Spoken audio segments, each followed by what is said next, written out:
Bonsoir et bienvenue dans Le Vrai Monde, l'émission cinéma de Pierre Gaffier. Bonsoir à tous et à toutes. Bonsoir Emma Domas. Bonsoir. Vous êtes chanteuse, auteure de livres, de chansons. J'ai repris mon historique de nos échanges de mails et cette émission aurait dû se faire il y a presque 2 ans. C'est vrai. On en a mis du temps à trouver une date, dis donc. Eh oui, mais entre-temps, il y a eu une maladie en 5 lettres. 2-3 trucs, ouais. Voilà. Mais en tout cas, je suis ravi de vous voir et de vous entendre. On va parler de vos goûts cinéma. Ok ? Bah ouais, avec plaisir. Mais avant, j'aimerais faire un petit test avec vous. Alors, je vous rassure, on le fait avec tous nos invités. Je vais vous demander de fermer les yeux. C'est fait. Pour nos auditeurs. Est-ce que vous pourriez nous décrire assez précisément votre chambre d'enfant ? Waouh ! Ma chambre d'enfant, c'est la chambre au bout du couloir. Elle a une grande fenêtre qui donne sur le jardin. Il y a un petit lit contre le mur. Il y a toujours eu un espace d'écoute de musique. Alors au départ, c'est un petit tourne-disque. Et j'ai écouté le générique des Snorky à l'époque. Et ça, j'étais vraiment toute petite. Et ensuite, elle s'est recouverte de posters de mes chanteurs et chanteuses préférés. Et il y avait un petit poste avec un micro, et puis il y avait un petit piano. Il y a toujours eu des choses pour faire de la musique, pour chanter, pour jouer. Il y a eu une petite caméra à un moment pour se filmer, faire des spectacles en tout genre. Beaucoup de tissus pour s'habiller, faire des costumes, etc. Parce que mes parents étaient dans le textile. C'est une chambre où il y a un bureau assez bordélique, où je ne fais pas beaucoup mes devoirs, j'avoue. Mais je passe beaucoup de temps à écrire, à rêver et à imaginer cette grande vie qui m'attend et que je pressens très jeune se déployer dans un domaine artistique. Voilà. Qu'est-ce qu'on voyait par la fenêtre ? Alors, par la fenêtre, on voyait un cyprès sur le côté gauche, sur le côté droit, un arbre de Judée, en face, une petite haie d'arbres dont je ne me souviens plus le nom. Et puis, cette chambre, elle donnait sur le petit chemin, sur le côté de la maison. Elle y est toujours, et d'ailleurs, maintenant, c'est mes enfants qui vont y dormir quand ils vont chez papy et mamie. Alors, vous pouvez rouvrir les yeux.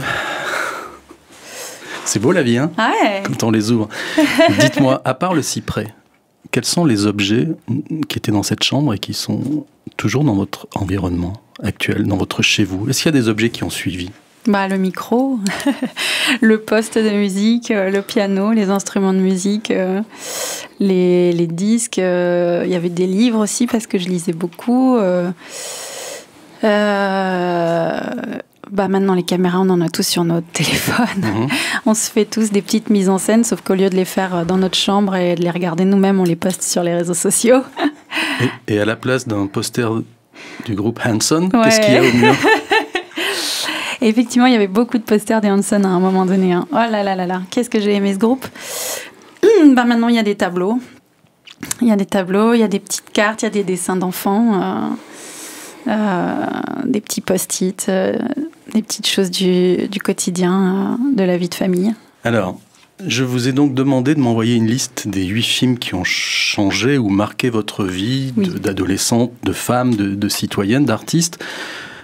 J'en avais demandé 8, vous m'en avez envoyé 10, donc vous allez recevoir une amende forfaitaire. Et encore, il a fallu vraiment que je me contienne, hein, parce que c'est difficile de résumer ses goûts cinématographiques comme ça en 8 films. Et le paiement de cette amende forfaitaire sera donné à une œuvre de charité. Ok, je suis d'accord. Alors, ces 10 films, évidemment, chaque fois qu'un ou une invitée m'envoie cette liste au préalable, je dis non, mais c'est pas possible. À chaque fois, je suis hyper surpris. Okay. Vous savez, c'est un peu comme quand on va faire un tatouage. On fait un tatouage parce qu'on en a envie et quelques années après, on comprend pourquoi on avait fait ce tatouage à ce moment-là. Tout à fait. Alors, on va lire la liste des films que vous avez choisis.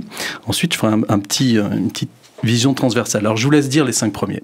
Alors, que le spectacle commence, qui s'appelle All That Jazz, L'Histoire sans fin, Breaking the Waves, Funny Games, Tom à la ferme, Mademoiselle, Coco, ADN, Les Illusions perdues, et encore. Alors, ce qui est très intéressant, c'est qu'en gros, on part de 1979, quelques années avant votre naissance, et on va jusqu'en 2022 encore, c'est-à-dire le film post-Covid. Ouais, tout à fait. Et j'ai remarqué qu'il y a un énorme trou entre 1997 Funny Games et 2013 Tom à la ferme. Alors, deux choses l'une. Soit vous avez vécu sur une île déserte, soit vous avez été pris dans un autre monde. C'est vrai, ça. J'avais pas du tout remarqué ça. Mais c'est vrai que moi, après mon adolescence, en fait, je suis rentrée dans la vie d'adulte très brutalement à l'âge de 18 ans, quand je suis rentrée à la Star Academy, et où je me suis donné corps et âme d'abord à ce programme, puis à ce métier de chanteuse. Et c'est vrai que dans ces moments-là, j'ai fait beaucoup de musique. J'ai été dans des tournées, j'ai été très happée, on va dire. Et j'avais de rares moments pour moi pour être dans ma bulle. Cela dit, ça ne veut pas dire que j'ai pas regardé de films, au contraire. Mais par exemple, Breaking the Waves, je l'ai découvert. Enfin, le cinéma de Lars von Trier, je l'ai découvert à cette époque-là. Je pense que All That Jazz aussi. Non, les autres, non. Mais si, j'ai quand même regardé beaucoup de cinéma. Un film que j'aurais pu vous citer qui m'a beaucoup marqué, c'est Le Chasseur, The Hunter, que j'avais découvert aussi, qui sont des vieux films. J'aurais pu vous parler du Magicien d'Oz aussi, parce qu'à un moment donné, j'ai eu toute une série de vieux cinéma que j'ai eu envie de découvrir. Mais ouais, c'est étonnant. Je ne saurais pas comment expliquer ça, monsieur le psychanalyste. Moi, je suis gratuit. Je suis gratuit. Alors, il y a plusieurs points communs dans cette liste de films. Avant qu'on les égrène un par un et qu'on écoute des extraits de ces films. Rien analysé, allez-y. Non. C'est toujours mieux d'ailleurs quand c'est les autres qui nous disent qui on est. Bien sûr. La première chose, vous êtes une fille du Sud. Ouais. Hein, mais là, dans ces films, il y a quand même un tropisme nordique. L'Allemagne, le Danemark, le Canada, avec Xavier Dolan, l'Histoire sans fin, qui est une histoire allemande. Bon, sa première chose. Alors bien sûr, il y a le Sud, il y a l'Algérie avec ADN, il y a le Mexique avec Coco, mais ça déjà, ça m'a frappé. Finalement, il n'y a qu'un seul film américain sur les 10. La deuxième chose, c'est que la plupart des héros et des héroïnes de votre choix, ce sont des gens qui vont jusqu'au bout d'une démarche. Ça m'a beaucoup frappé. Ouais, exactement, c'est vrai. Bess de Breaking the Wave va jusqu'à la mort pour sauver son amour. Le metteur en scène chorégraphe de All That Jazz, il va jusqu'à la crise cardiaque par amour. ADN, Mai Wen demande la nationalité chinoise. Qu'est-ce que ça dit de vous sur là-dessus, ce jusqu'au-boutisme ? Effectivement, puisqu'on en parle, je crois que je suis quelqu'un de très très entier. Et c'est vrai que c'est un peu... quand je vous ai envoyé ma liste de films, je crois que je vous ai parlé, le premier qui m'a marqué, c'est l'Histoire sans fin, que j'ai regardé des dizaines de fois étant enfant. Et avec le recul, effectivement, c'est là où je me dis que c'est ce film qui m'a fait, alors pas prendre conscience, parce qu'on n'en prend pas conscience quand on est enfant, mais en tout cas qui m'a donné, qui a vibré, qui a résonné en moi avec ce sentiment très profond que j'avais déjà, on a une mission de vie. On a tous une mission de vie, et que voilà, l'incarnation, on arrive sur cette terre-là, on ne sait pas ce qu'on y fout, et ben il faut trouver. Il faut trouver ce qu'on a à y faire. Et voilà, après, effectivement, l'expérience et la vie m'a fait déployer ce concept et m'interroger davantage et en profondeur. Mais c'est vrai que dans l'Histoire sans fin, il y a ces deux garçons, Bastien et Atreyu, qui ont chacun une mission de vie, l'un dans le réel et l'autre dans le conte. Et voilà, ça c'est quelque chose pour moi de très puissant. On a une mission, il faut aller jusqu'au bout. Est-ce que vous dites... me fait penser aux phrases de votre première autobiographie qui s'appelait Au jour le jour. À un moment, au bout de 200 pages, donc en pleine Starac. Vous avez lu ça? C'est courageux. Mais je suis courageux. Vous êtes professionnel.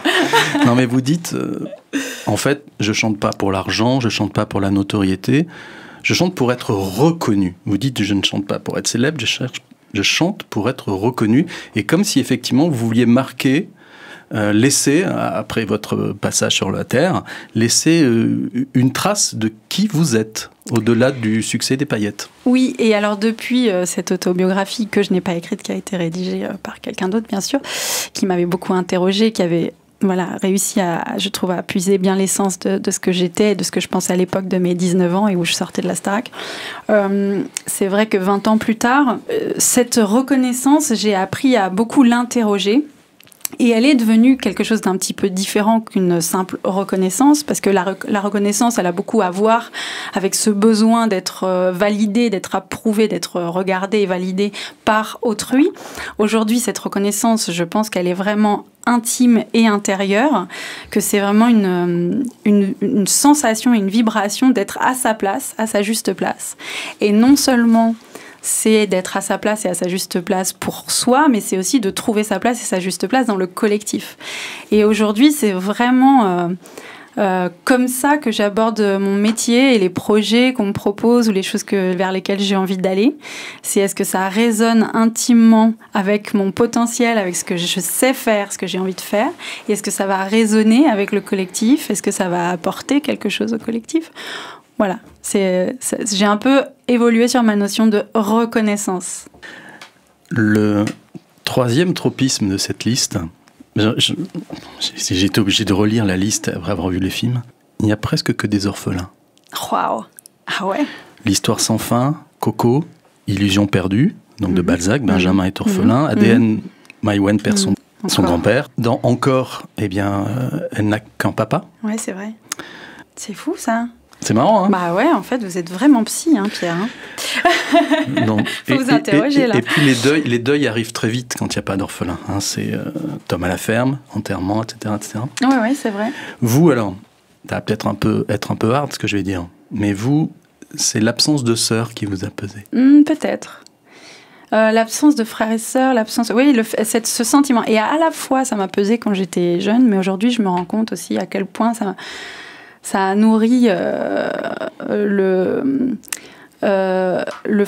fait que je sois aussi bien avec la solitude. La solitude est quelque chose qui me va bien. Aujourd'hui, peut-être parce que j'ai été fille unique. Mais c'est vrai que quand j'étais petite, je le vivais comme un petit drame parce que la plupart de mes amis avaient des frères et sœurs. Il y avait ce truc de fratrie qui planait beaucoup autour de moi. Et c'est vrai que finalement, je me suis vraiment connectée très profondément à mes seules copines ou cousines qui n'avaient pas de frères et sœurs pour essayer de se connecter à cet esprit de groupe et de collectif, comme je vous disais tout à l'heure. Alors que moi, j'étais un petit noyau comme ça. Et puis, je me rappelle, j'avais des trucs quand même assez, en parlant de deuil, j'avais des angoisses comme ça assez profondes quand j'étais gamine. Je me disais, mais le jour où mes parents sont plus là, il ne reste plus que moi de la famille. Et je me voyais toute seule face à la tombe de mes parents, enfin d'un truc très très pesant et lourd. Comme dans un film de Buñuel, on dit dans le livre. Oui, d'accord. Oui. Et ouais, peut-être qu'effectivement, ce sentiment-là de devoir faire le deuil est quelque chose de fort chez moi, et d'ailleurs que je rencontre très régulièrement dans ma vie. Dans ma vie, je dois faire beaucoup de deuil, souvent. Et c'est des phases toujours un petit peu complexes et déstabilisantes, mais toujours très constructives. Alors, dans votre roman Supernova, c'est bien vous qui l'avez écrit. Oui, celui-là, oui. Vous en inventez une, sœur, ouais, qui s'appelle Laurine. Ouais. Et vous savez que Laurine, c'est le nom du médaillon dans l'Histoire sans fin? Non, j'avais oublié ça. L''AURYNE. Mais c'est vrai, c'est dingue. Génial. La séance est finie. Merci beaucoup, Emma, d'être venue dans Psy pour tous. J'ai envie de pleurer, Pierre, c'est trop beau. Ouais, c'est super. Non, vous n'y avez pas pensé? Non, pas du tout, pas une seule seconde. Pas une seule seconde. Non, mais comme quoi, hein, on a tellement de choses inconscientes. Ouais, bah voilà. Il paraît qu'on a 90% d'inconscient dans nos actes, donc ça ne m'étonne pas. Et le dernier tropisme, c'est que sur les 10 films, il y a une omniprésence des maisons, des lieux clos. Il y a cette maison sordide de Funny Games, il y a la ferme qui enferme Tom, dans le film de Xavier Dolan. Il y a ces maisons dont on semble ne jamais vouloir sortir dans Mademoiselle. Il y a encore, et donc le spectacle commence, qui sont des lieux comme ça clos où les gens doivent performer. Dites-moi, vous n'avez pas un rapport avec les maisons, les châteaux? Tiens. Il arrive celui-là, ce château-là. C'est marrant parce que, bon, effectivement, la maison, c'est extrêmement fort symboliquement. Il y en a beaucoup dans votre liste. Hein. Ouais, c'est vrai. C'est extrêmement fort symboliquement. Oui, on dit que c'est à la fois la maison, c'est la famille, c'est l'endroit, c'est sa bulle, c'est notre moi profond. Je fais souvent des rêves comme quoi il y a des maisons en ruine dans lesquelles je découvre tout un tas de choses, de portes secrètes. J'aime beaucoup les maisons et il se trouve que ce fameux château dont vous me parlez, c'est celui qui m'a déracinée d'un seul coup, qui m'a arrachée d'un seul coup à ma maison, à ma famille. Alors je dirais que je n'ai pas depuis développé de phobie ou d'angoisse du château, mais par contre il a un côté beaucoup plus effectivement c'est pas destructeur le terme parce que ça a construit plein d'autres choses, mais ça a fracturé un moment de ma vie quoi. J'avais 18 ans, j'étais jamais partie de chez moi. Et voilà, fille unique, et très, très gâtée, très maman, et papa, et voilà, à la maison. Et là, d'un coup, il se trouve qu'on est déraciné, on arrive dans ce château, et que ce château, on doit apprendre à vivre en collectif, avec des gens qu'on n'a pas choisis, qu'on ne connaît pas. Et en plus, le tout filmé là par des yeux bizarroïdes qui font que la France entière nous découvre. C'est pour moi le château aujourd'hui, il est un peu plus angoissant. Je comprends pourquoi c'est une figure angoissante par rapport à la maison. Et vous vous êtes même retrouvé le jour d'un de vos anniversaires dans un hôtel Hilton. Dans le même que celui où logeait votre maman, je crois. Et elle était quelques étages au-dessus et au-dessous, et vous n'avez pas pu accéder à votre maman. Et oui, parce que c'était ça le jeu de cette émission, c'est qu'on était coupés de nos proches, il fallait se couper de nos proches, il fallait, pour soi-disant le bien de l'émission, hein, mais enfin, moi, je remets ça en cause aujourd'hui, c'est pas la première fois que je le dis, et je l'ai déjà dit plusieurs fois, je pense qu'il y avait des souffrances inutiles, mais bon, c'est comme ça. Où c'est le jour de mes 19 ans, il y a mes parents qui sont venus m'applaudir sur un spectacle, et qui espèrent me voir, me rencontrer. On est dans le même hôtel et en fait la sécurité de l'émission les empêche de monter et moi je les croise, je les vois de loin et je peux pas les approcher et voilà, c'était effectivement pour moi la Starac, c'était ce moment de déracinement où je n'avais même plus accès à ma maison famille, ma maison voilà. Alors c'est le moment où j'ai appris à me connaître aussi moi en tant que femme et en tant que, comme vous l'avez dit, performeur et j'ai appris plein d'autres choses très utiles et très intéressantes, très enrichissantes. Mais ça a été un bon petit choc. Hein. Le titre de vos albums, comme chanteuse, auteure, compositrice, la plupart du temps, c'est aussi presque des titres de films. Hein. L'art des naufrages, Effets secondaires, Le saut de l'ange, Vivante. J'ai l'impression qu'eux aussi, évidemment, ils disent quelque chose de vous. Bien sûr. Mais j'ai remarqué que dans l'art des naufrages, il y a une construction presque cinématographique. Il y a une introduction, un interlude.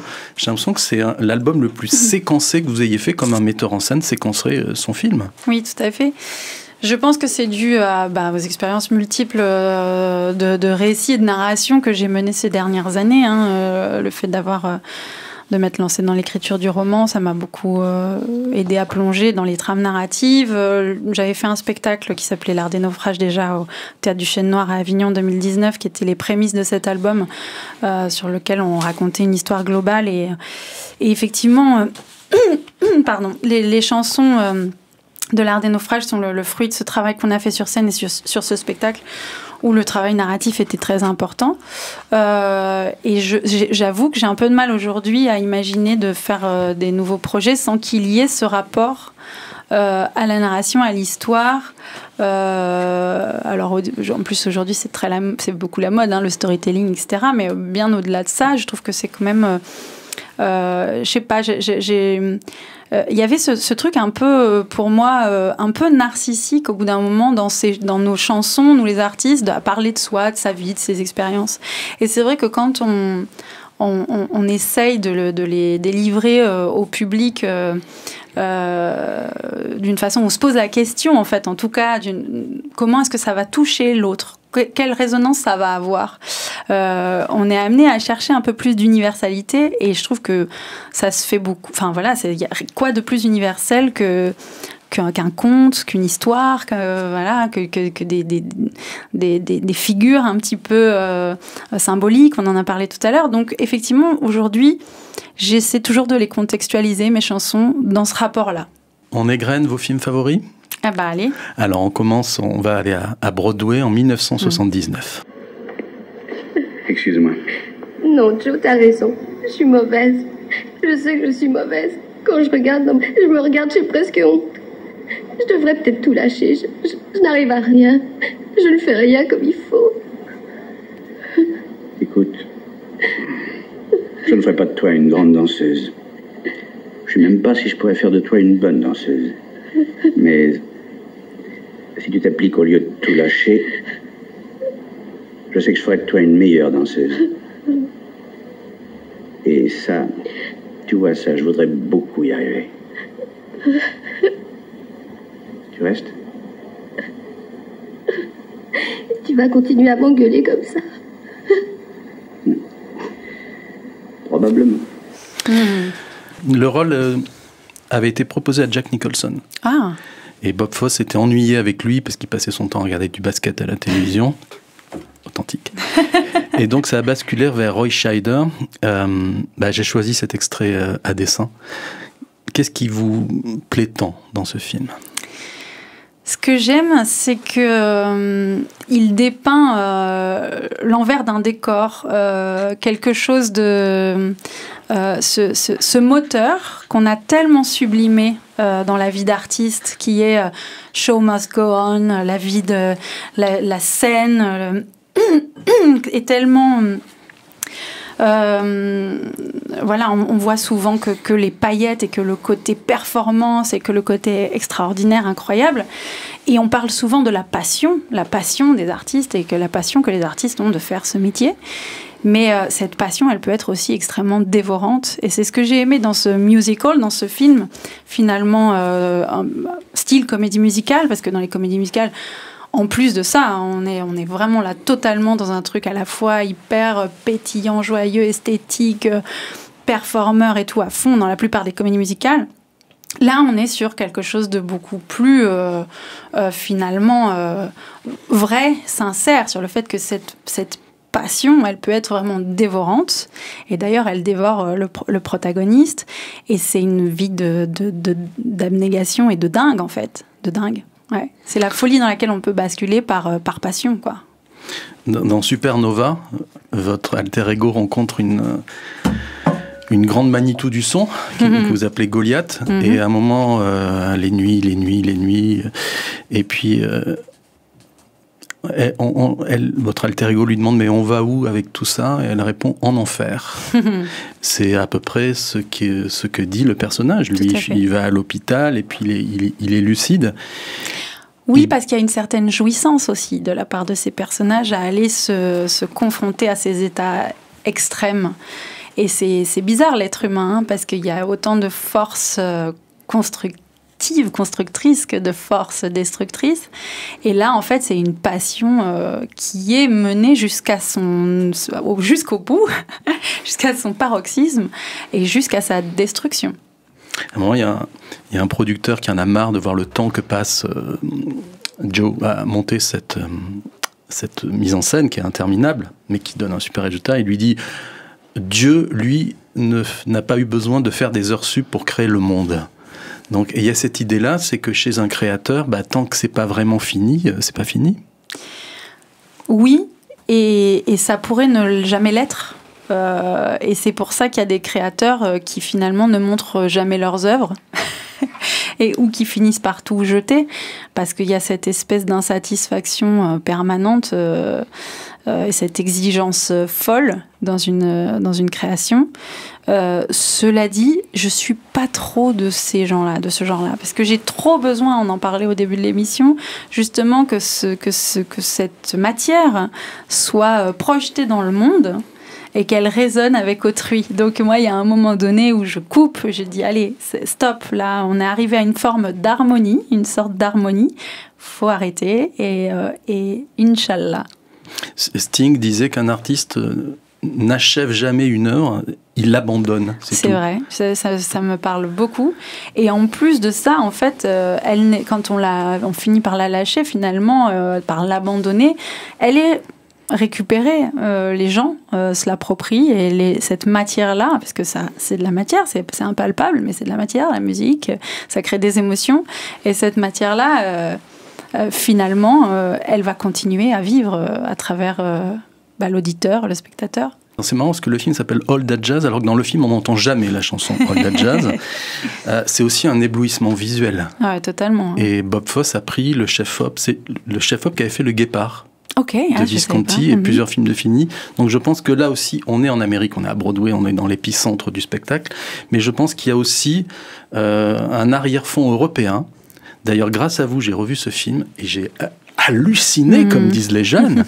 Vous savez qu'à un moment, il écoute sans arrêt une cassette. Ouais. Et cette cassette de musique qu'il écoute, c'est l'orchestre de chambre de Toulouse. Oh non, c'est pas vrai. C'est génial. C'est-à-dire qu'on pourrait croire que ça vient de Toronto, de Boston, l'orchestre de chambre de Toulouse. Alors, on le voit se masturber, on le voit se droguer, le metteur en scène. Vous, votre papa... La transition est chelou, hein. Je sais pas où vous m'emmenez, mais... Votre maman l'a presque sauvé en lui faisant l'effet placebo par rapport au médoc. Ouais, c'est vrai. C'était pour féliciter votre maman que je disais ça. Sainte mère. Oh là là. On va sur ce terrain-là. Eh bien, je ne sais pas comment faire le lien avec ce que vous avez dit juste avant, mais en tout cas, effectivement, chez ce personnage, il y a une grosse forme d'addiction, une grosse addiction, qui va, je pense, avec beaucoup de caractère excessif. Mon père a un caractère excessif, j'ai un caractère excessif dans la famille. Voilà, je pense que de génération en génération, c'est un adjectif qu'on peut s'octroyer. Et effectivement, à un moment donné, mon père qui souffrait de phobies extrêmement fortes a vécu l'enfer de l'addiction aux médicaments. Et ma mère a eu à un moment donné ce truc un peu génial, cet instinct de survie pour lui, de subtiliser les médicaments et de les vider pour qu'il pense prendre sa dose journalière alors qu'il ne la prenait pas, qu'il était en train de se sevrer. Et je pense qu'elle l'a sauvé d'un enfer, en fait, effectivement, encore d'un autre enfer. Et je pense que j'ai un peu de mon père et un peu de ma mère à la fois. Sans aller plus dans les détails. Est-ce que, Emma Domas, ce qui vous touche aussi que le spectacle commence, c'est le fait que la mort soit représentée par une jolie femme, par une femme tout court? Est-ce que ça peut jouer? Parce que c'est un film où on voit quand même un machiste qui consomme les femmes, etc., mais qui n'en a pas l'air plus heureux que ça et qui en meurt. Bien et sûr. En même temps, l'autre monde, l'au-delà, c'est une femme. La muse, peut-être. Tout à fait, oui, sans doute. C'est ça, la muse. C'est l'inatteignable aussi. C'est l'inaccessible. En fait, pour moi, c'est vraiment ça, l'image, la symbolique. C'est quelque chose après quoi il court, qui est une beauté parfaite et absolue, un désir parfait et absolu. Vous parlez de masturbation tout à l'heure, ça va avec, c'est-à-dire que c'est quelqu'un effectivement qui court en permanence derrière l'excitation, le désir, la beauté, l'esthétique et qui va en crever. C'est quelqu'un, je pense, effectivement de malheureux, mais en même temps c'est quelqu'un qui accomplit des choses extraordinaires. Alors c'est pour ça que je suis toujours un peu sur la réserve avec ce genre de personnage, parce que soit on adhère complètement, soit on dit ah non. Mais moi, je me sens un peu les deux. On part en 1984 pour une histoire qui est toujours pas finie.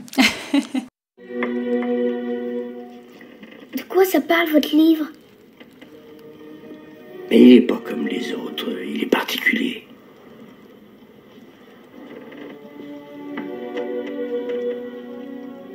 Mais qu'est-ce que c'est? Écoute, les livres que tu lis sont sans danger. Pendant que tu les lis, tu te prends pour Tarzan, pour Robinson Crusoe. Mais c'est pour ça que je les aime, mes livres. Oui, bien sûr, mais après tu redeviens le petit garçon que tu étais. Mais qu'est-ce que vous voulez dire? Approche. Tu ne t'es jamais pris pour le capitaine Nemo, pris au piège dans ton sous-marin, alors que la pieuvre géante t'attaquait. Si. Est-ce que tu as eu peur de ne plus pouvoir t'échapper? Mais ce n'est qu'une histoire. C'est exactement ce que je voulais te démontrer. Les histoires que tu lis sont sans danger. Alors, l'histoire sans fin de Wolfgang Petersen, c'est votre second choix. Alors, je pourrais facilement et gentiment dire que vous-même, quand on vous lit, quand on vous écoute, etc., vous cherchez justement à ne pas être inoffensive. C'est-à-dire comme le livre. Mais je me demandais si ce film ne vous touche pas aussi pour ses considérations écologiques à grande échelle. C'est-à-dire que Bastien, là, il débarque, livre aidant, dans un monde où plus personne ne croit en rien, où les animaux disent ça fait des millions d'années qu'on n'a parlé à personne, alors on se parle à nous-mêmes. Sur Facebook, vous publiez souvent des choses qui ont trait à la nature. C'est vrai, et c'est un film qui parle de la destruction de l'environnement, alors de l'environnement mythologique, du pays des contes, mais pour faire le lien avec notre monde actuel, moi c'est quelque chose qui me touche beaucoup. Je pense que on est nombreux à être un peu dépités, à être un peu inquiets de cette situation, de la destruction de notre monde. Ce film démontre qu'il y a la possibilité de lutter. Encore faut-il qu'on soit tous lucides sur la destruction de ce monde-là et qu'on œuvre tous main dans la main pour ça. Ce que je trouve très beau dans ce livre, c'est le rapport entre l'histoire et le lecteur. Comment est-ce que celui qui est censé être passif, donc recevoir ce récit, va finalement en être le sauveur, être la clé de l'énigme, être la solution. Mais, je sais pas, vous l'avez revu récemment? Vous l'avez montré à vos enfants? Je l'ai montré à ma fille il y a quelques années. J'attends pour mon fils, il est encore un peu petit, mais évidemment c'est un des premiers films que je lui montrerai quand il aura l'âge. Moi, ce que je trouve vraiment bouleversant, c'est d'abord d'imaginer qu'à l'époque, il n'y avait pas d'ordinateur. Ouais. C'est-à-dire que tout est fait avec des effets spéciaux incroyable, qui peuvent paraître kitsch aujourd'hui, mais qui en fait ne le sont pas. Et je trouve que ça rajoute presque à la poésie du film. Tout à fait. Quelque chose de très artisanal, donc de très humain finalement, pour nous parler de ce monde fantastique et mythologique. Quelque chose de très organique aussi, avec ces personnages, ce mangeur de cailloux hyper malheureux, ces petits gnomes, ces petits lutins qui gardent comme ça la porte vers les sphinx, les grands sages qui vont dévoiler les secrets. Enfin, cette lumière lunaire. Oui, pour moi, il y a vraiment...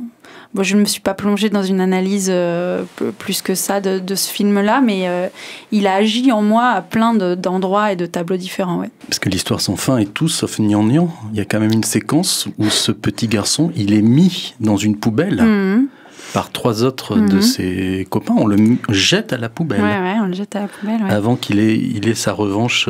Et il vient de perdre sa maman, en plus. Donc il est en train de traverser un deuil.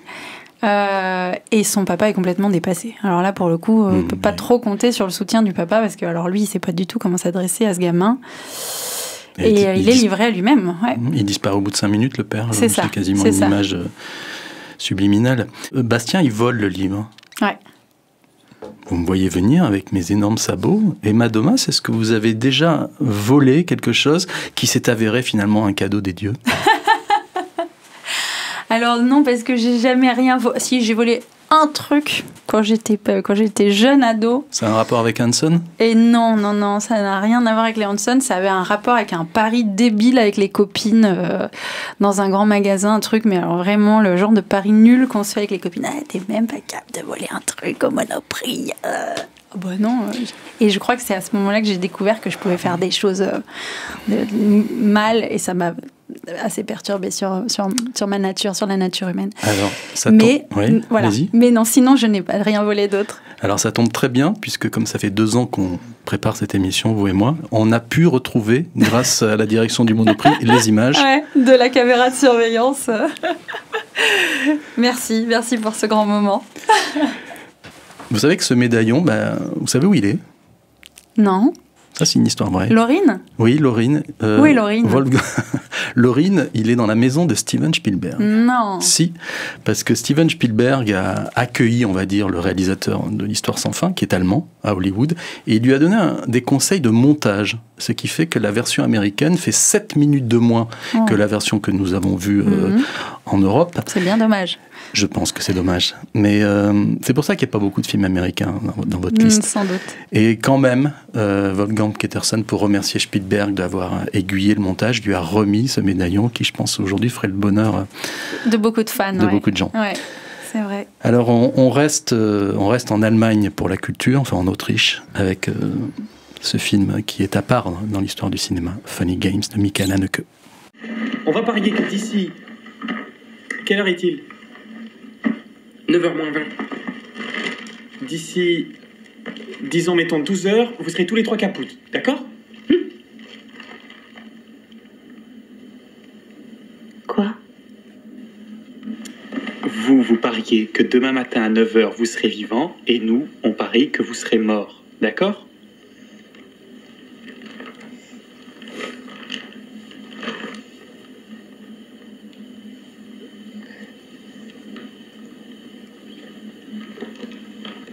Ils ne veulent pas parier.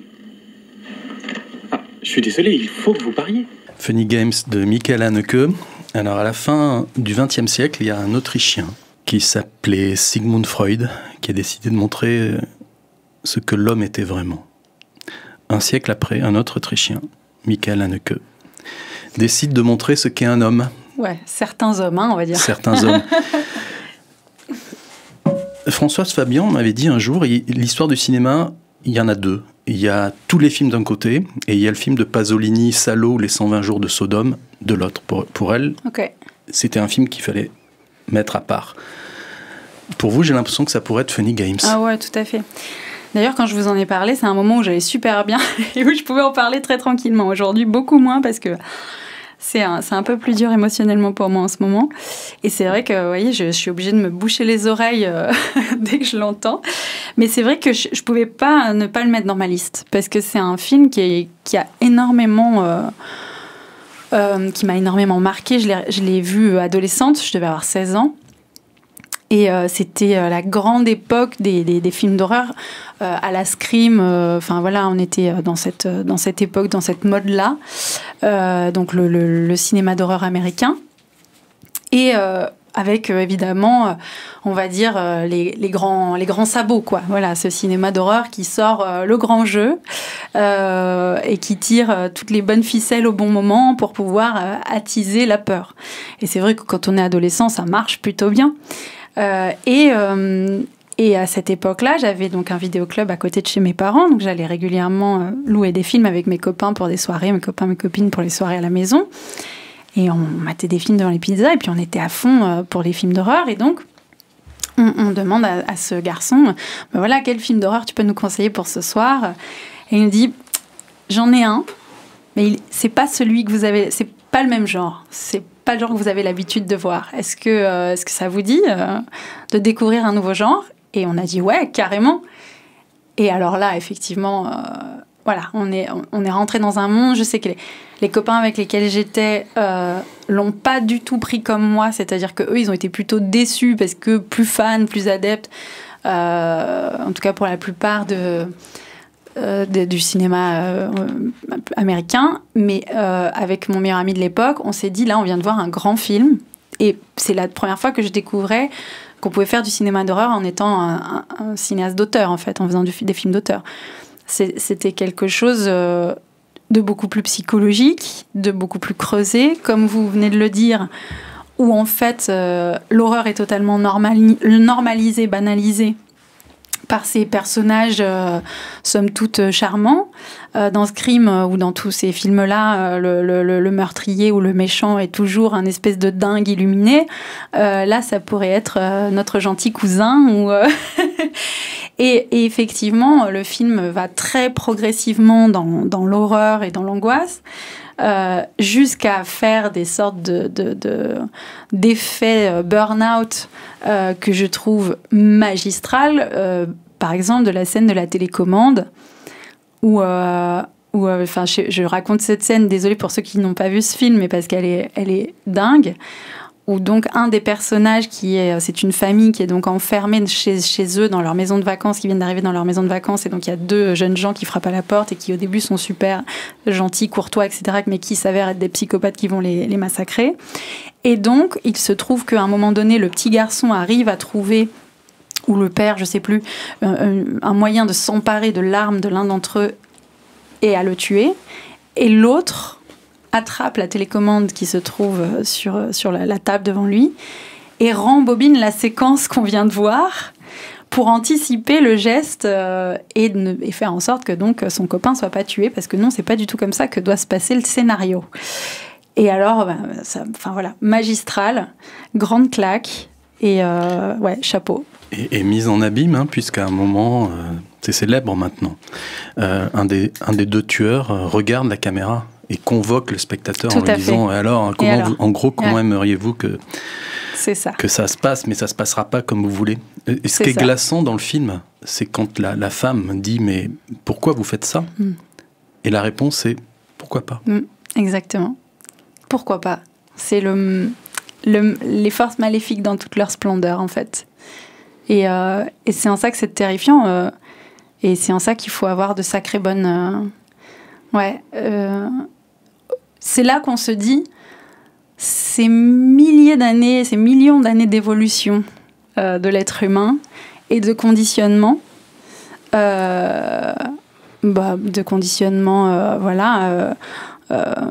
parfois trop moralisateur, parfois très dogmatique, et finalement quand même, heureusement que l'humain est conditionné, parce qu'effectivement l'humain peut tout réaliser, il a tout en lui. Vous savez que dans votre autobiographie, on fait référence aux expériences de Stanley Milgram, ce scientifique américain qui avait fait une expérience pour savoir jusqu'à quel point les êtres humains étaient capables d'infliger des tortures à d'autres êtres humains. Je vois très bien. Pour une expérience, on n'est vraiment pas loin de Funny Games. Mais c'est un malin, Michael Haneke, parce que les 2 tueurs s'appellent Pierre et Paul, comme les apôtres. Ils sont habillés en blanc, comme des sortes d'anges de l'au-delà. Il a fait un film qui s'appelait Le Ruban Blanc par la suite. Et donc c'est pour ça que je faisais la comparaison avec Freud, c'est-à-dire qu'il veut faire du spectacle, Haneke, mais je pense qu'il veut aussi chambouler ce qui n'est pas arrivé à faire avec le remake américain, qu'il a détesté faire. D'accord, alors ça je ne l'ai pas vu du tout, le remake américain, et je pense que c'était une très mauvaise idée déjà de faire un remake américain de Funny Games. Mais oui, de convoquer finalement ces images, ces identités, ces entités symboliques, encore une fois. Je pense que tous les créateurs ont envie, quand ils veulent en tout cas toucher à quelque chose d'universel, sont tentés de le faire. Nous allons partir près d'une plateforme pétrolière en Scandinavie avec Breaking the Waves. Il s'appelle Yann. Je ne le connais pas. D'où est-il ? De la plateforme pétrolière. Tu dois savoir que nous ne sommes pas pour les mariages avec des étrangers. Peux-tu seulement nous dire ce qu'est le mariage, Bess? C'est quand deux personnes s'unissent en Dieu. Crois-tu vraiment que tu es capable d'assumer cette responsabilité devant Dieu, non seulement pour toi, mais aussi pour cet autre que tu épouses? J'en suis sûre. Est-ce que tu peux nous citer la moindre chose qui ait une véritable valeur que les étrangers auraient pu nous apporter?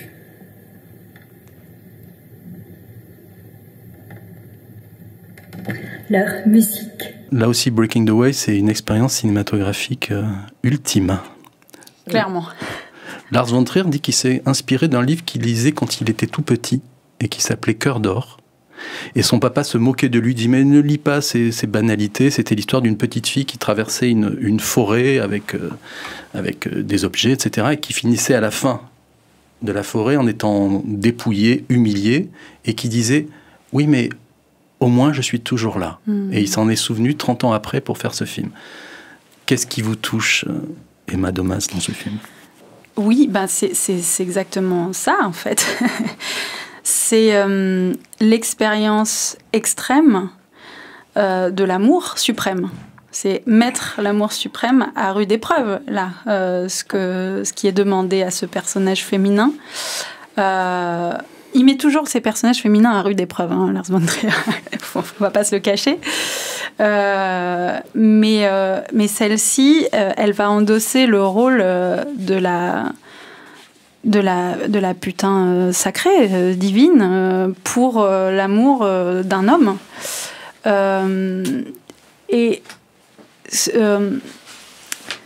En fait, c'est ça que j'ai aimé, c'est le fait qu'il n'y ait pas de jugement dans ce film sur les actes. En fait, si, il y a des jugements des personnages de l'environnement, bien sûr, sur ce qu'elle fait. Il y a des inquiétudes, il y a de la révolte, il y a quelque chose effectivement de très puritain derrière qui fait qu'elle est reniée parce que voilà, donc l'homme qu'elle aime va avoir un grave accident et il va lui demander de faire l'amour avec des inconnus parce que ça le maintient en vie, d'imaginer l'amour encore vif, encore désirable, encore et elle veut le soigner, elle veut le guérir et elle va faire tout ça et finalement elle va se découvrir aussi quelque part, elle va découvrir quelque chose d'elle grâce à lui mais c'est évidemment sous l'horreur du jugement de sa communauté très très puritaine et donc c'est un dépassement d'elle, c'est un dépassement de soi en permanence. Qui n'est pas jugé par le cinéaste, enfin qui est juste, qui la projette dans cette expérience et dans cette aventure, au nom de l'amour suprême, hein, donc qui est presque un amour christique finalement. Enfin voilà. Oui, il y a les cloches de l'église qui sonnent à la fin. Et oui, exactement. On est presque là. Sur le destin de Marie-Madeleine. Enfin voilà, on est dans ces sphères-là. Enfin en tout cas dans ce que ça pourrait représenter pour nous aujourd'hui.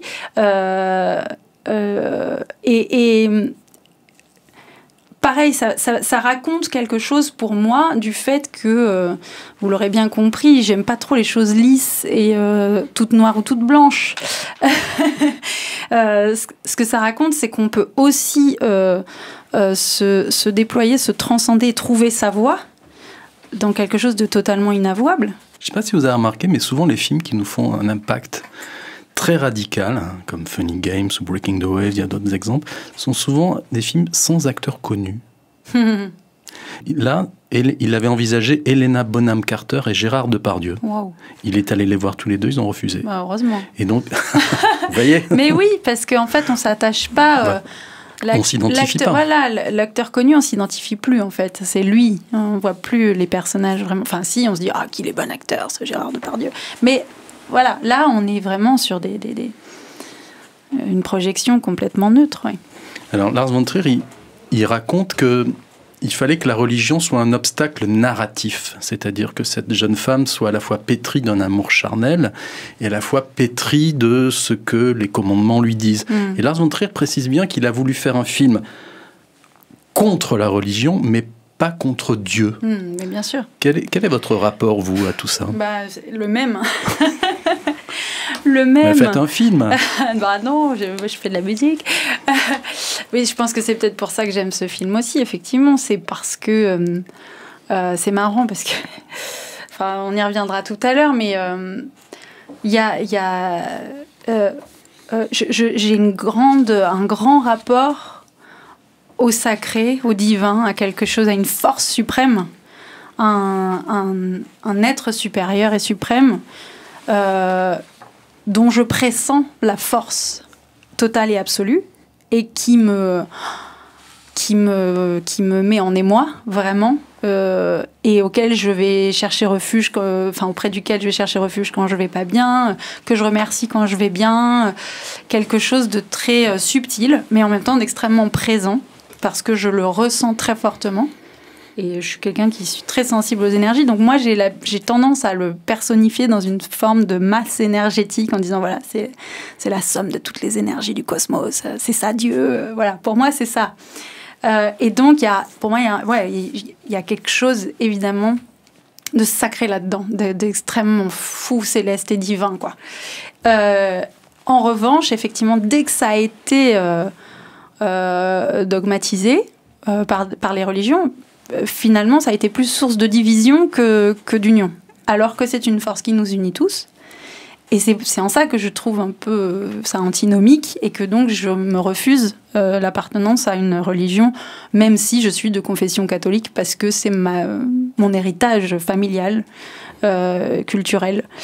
Mais effectivement, je crois qu'il est très important aujourd'hui, surtout aujourd'hui, où on a tellement tendance à aller trouver toujours les petites choses pour nous diviser, d'avoir la conscience de cette source et de la conscience du fait qu'elle est commune à tous, et non seulement pour moi aux êtres humains que nous sommes, mais à toutes les forces vivantes. Et voilà. Et si je devais faire un album, en tout cas j'y réfléchis là-dessus, ce serait plutôt sous cette forme-là, ouais, que j'en parlerai. L'art des naufrages et Breaking the Waves, même combat. C'est un naufrage qu'elle vit, Beth. Oui, c'est vrai. En tout cas, c'est une histoire de résilience et de trouver sa voie, oui. Breaking the Waves, il n'a dû sa survie en tant que projet qu'à un algorithme. Oh. Et oui. Là, on passe de Dieu à l'algorithme.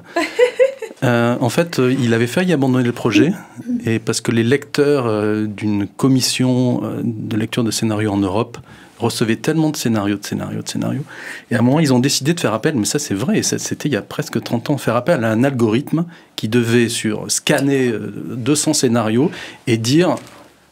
Oui, non, oui. Potentiel commercial de 1 à 10, potentiel artistique de 1 à 10. Okay. Et Breaking the Waves s'est retrouvé en haut de la pile.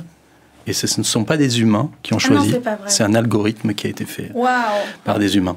Il y a une autre tradition, Emma Domas, dans cette émission. J'ai demandé à une spécialiste du métalangage d'analyser votre regard. Elle a, Anne, analysé les 15 invités précédents.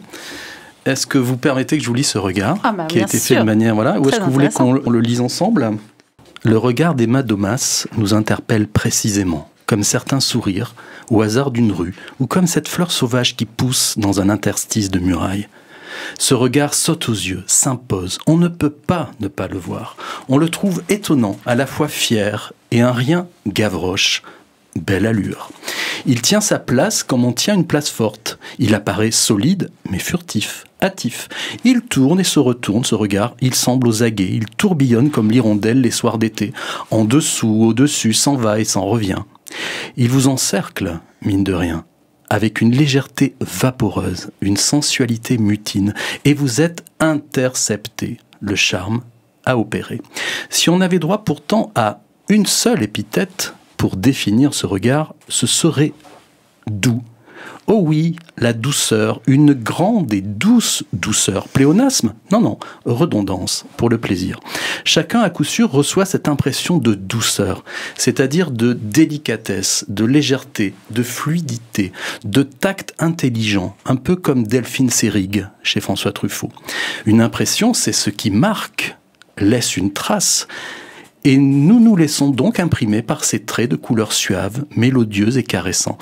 On resterait bien là, dans cette invitation voluptueuse et moelleuse. Mais c'est comme les tatouages. Il y a ceux qui impriment juste en surface et ceux qui impriment en profondeur, dans la chair.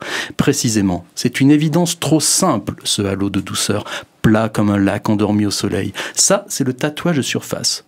Une évidence, c'est une immédiateté réactive, une affirmation sensible, un élan perceptif. Mais ce n'est pas la vérité, si jamais celle-ci se laisse fixer comme le papillon de l'entomologiste. La vérité de ce regard-ci est beaucoup plus complexe et profonde qu'il n'y paraît au premier abord. Elle est tapie, là-bas, bien au fond du globe oculaire, pourtant clair et apparemment serein. Ce regard est un atelier de sculpteur travaillant sa matière brute, avec ses gouges, ses étaux, râpes et rifloirs. Ça travaille dur là-dedans. L'artiste est à l'œuvre. De ce lieu occulte et secret viendra le vrai tatouage, quand vous porterez vraiment attention à ses yeux. Vous allez être définitivement imprimé, marqué. Soyez présent à ce regard et vous allez ressentir ces aiguilles rétiniennes creusant la chair avec les encres de la vie, bien au-delà de l'épiderme des apparences parisiennes. Nos qualificatifs premiers et spontanés ne disaient qu'une vérité évidée, éviscérée même. À aller trop vite, on ratait la matière, le sang, les tripes. Se laisser séduire illico, sous le charme de cette douce nébuleuse, c'est faire l'embargo sur l'essentiel. Il faut donc s'attarder, prendre le temps d'aller au fond du corridor de la pupille. Alors on voit les brouillons de vie comme il y a des brouillons de culture. Ce regard vient de loin. Il se taille au couteau, au gré de toutes les occurrences, sans en dénier aucune. Des vents traversent cette vie oculaire. Zéphyr ou Mistral dansent sur la frêle mais solide garrigue des iris. On y voit les ondulations, les frémissements, les oscillations de la vie comme dans un tableau de Van Gogh. Ça vibre tout le temps dans ses yeux. On sent les énergies d'hier et d'aujourd'hui et même celles de demain qui déjà arrivent. Au plus près de ses yeux, on se sent comme sur une tectonique des plaques. Rien n'est jamais calme ou définitif. La vie n'en finit pas d'advenir et un séisme de 5 ou 6 sur l'échelle de l'envie peut toujours tout bousculer. C'est pour cela que, comme l'archéologue, brossant la belle poterie, il faut nous aussi brosser la poussière de nos jugements empressés. Ainsi, on voit plus clairement la matière vivante, sui generis, de ce regard. Tant de nuances subtiles sortant du temps présent, mais aussi d'un temps plus archaïque, tant de force et fêlure, de couleurs chaudes et de couleurs froides, tant de cris et de chuchotements, tant de plaisirs et de petites morts. La douceur de ce regard n'est donc pas une sucrerie fondante, style amuse-gueule pour un 4 heures. Elle est la palpitation d'une veine au sang noir qui, après avoir traversé tout le corps, aime se transformer en sang rouge chargé d'oxygène pour que la vie respire et exulte. Cette douceur, c'est la respiration au bord de la falaise, ce souffle maîtrisé entre vide et plein, entre risque et audace, entre réel et onirisme. Un autre grand tableau pourrait être convoqué pour évoquer ce regard, c'est celui du douanier Rousseau, Le Rêve, avec cette femme éternelle dans un jardin entre jungle et Éden. Ce regard provoque un trouble émotionnel. Il est beau, sensuel, expressif et sauvage, immédiat et mystérieux. Tant de contrastes pour nous offrir un joli moment d'évasion. Ne croisez pas ce regard, rencontrez-le. Eh bien, Mazette. Alors, c'est pas toujours évident de réagir là-dessus. Si vous avez une réaction, allez-y, sinon vous nous envoyez un petit courriel. Non, mais c'est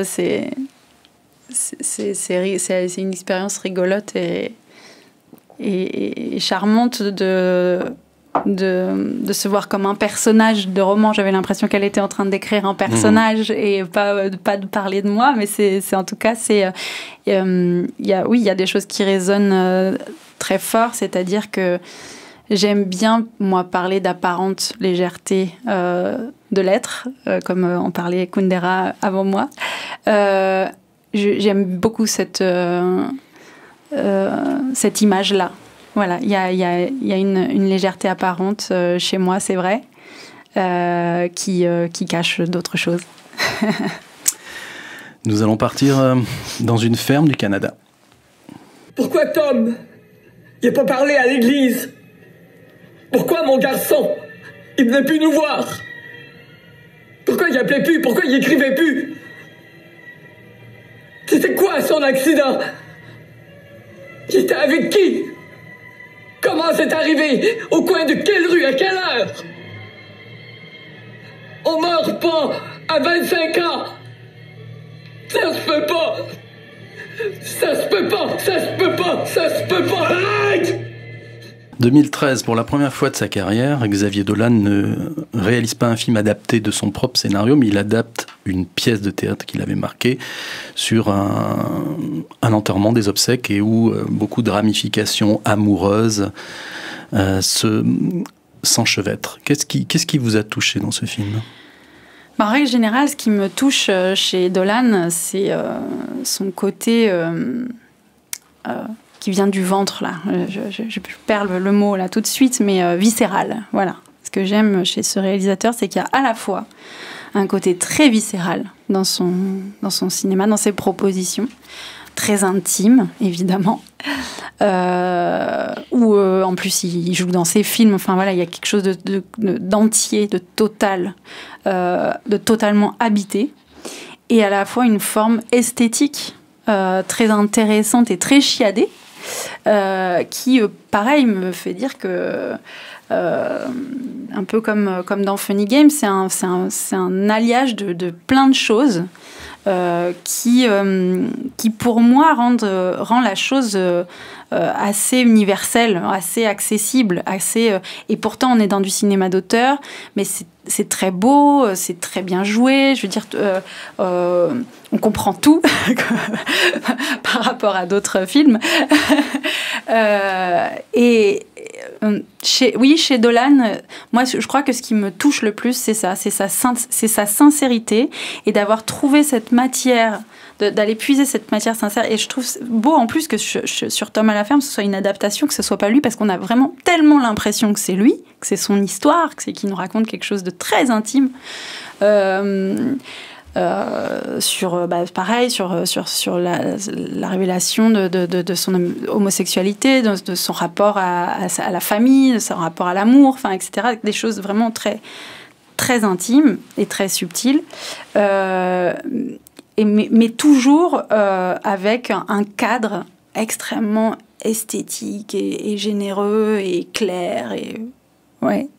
Et plus on avance dans le film, avec ses rapports un peu sadomaso, on se dit, est-ce que le personnage donc, de Francis va tuer Tom ou est-ce qu'il va l'embrasser ? Il y a vraiment ce tournoiement des sentiments perpétuels où on ne sait pas de quel côté la pièce de monnaie va tomber.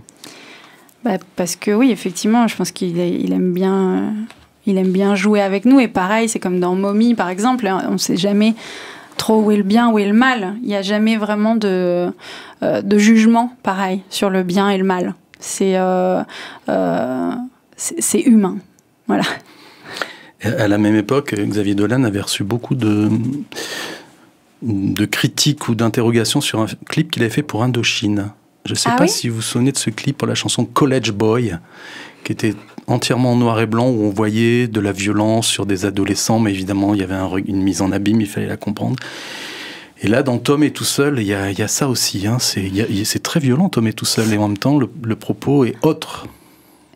Oui, mais alors, vous voyez, ça fait longtemps que je n'ai pas vu ce film, mais c'est pas... Oui, il y a de la violence, effectivement. Mais je sais pas, pour moi il y a quelque chose de tellement il y a tellement de tout dans le cinéma de Dolan, encore une fois, c'est pas que quand je vous disais, pour moi vous voyez, la source, Dieu, etc., c'est la somme de toutes les énergies. Cela me rappelle en permanence que la destruction, la violence, la mort, tout ça, ça fait aussi partie de la source. Et que donc, du coup, des gens qui arrivent à aborder de façon aussi complète des personnalités, des relations, je trouve que ça en fait des œuvres assez globales. Je reviens sur Mommy parce que c'est ça qui me marquait aussi, c'est-à-dire qu'il y avait à la fois ce rapport toxique entre les deux, enfin très qui se bouffent l'un l'autre, et à la fois tellement humain. est tellement beau, est tellement précieux, et tellement d'amour, et tellement... C'est ça que j'aime dans les choses et dans les films en règle générale, c'est quand une chose, quand un rapport, un lien n'est pas tout noir ou tout blanc, quand c'est pas lisse. Dans Tom à la ferme, il y a un moment, je trouve, très fort qui passe pourtant qui glisse, c'est le fait que Tom, pendant les funérailles, n'ose pas lire le texte qu'il avait prévu de dire pour son ami. Et c'est d'autant plus troublant que c'est Xavier Dolan et qu'on connaît comme acteur, et que là, il monte. Enfin, justement, il ne monte pas, et le film donc bifurque, enfin, change un peu de ton. Et juste pour finir là-dessus, j'ai retrouvé un entretien de Dolan. En fait, il était fou de Titanic, le film, et il dit que dans son jeu d'acteur, puisqu'on le retrouvera dans quelques minutes pour Illusion perdue, il a chopé 17 tics de jeu de réaction de Kate Winslet. Mais non, de Kate, même pas de Leonardo, de Kate. De Kate. Et il disait que ces 17 nuances de jeu de Kate Winslet, il était capable de les ressortir dans Tom à la ferme ou dans les films qu'il a fait après. Parce que c'est quelqu'un de pareil, d'extrêmement, je pense, entier et d'extrêmement professionnel et qui va, encore une fois, au bout de ses démarches, au bout des choses.